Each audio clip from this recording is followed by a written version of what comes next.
আমাদের অঞ্চলে সোয়াই একটি পরিচিত নাম। এই সোয়াই চানাচুরের মতো ভেজে খাওয়া যায়, আবার এটা দিয়ে খুব মজাদার নাড়ু বা মাও বানানো যায়। আজ আমি নিজে কোনো রেসিপি করব না, বরং আজ আপনাদের মায়ের হাতের নাড়ু বানানোর পদ্ধতি দেখাবো। তো প্রথমে উনি সোয়াইটাকে তেলে ভেজে নিয়েছেন।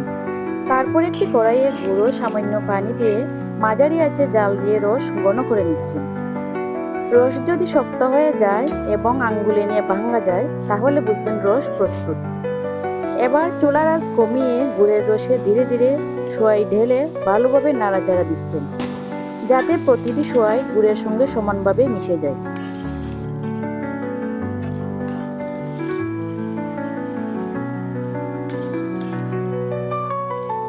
সবকিছু ভালোভাবে মিশে গেলে চুলা বন্ধ করে দিয়েছেন।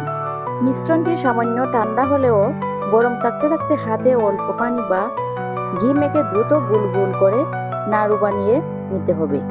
পুরোপুরি ঠান্ডা হলে নাড়ুগুলো শক্ত ও মুচমুচে হবে। আর কাঁচা সোয়াই তৈরির রেসিপি যদি লাগে কমেন্ট করবেন, পরবর্তীতে কোনো একদিন দিয়ে দিব। সে পর্যন্ত ভালো থাকুন আর চ্যানেলটি সাবস্ক্রাইব করতে ভুলবেন না কিন্তু। টাটা।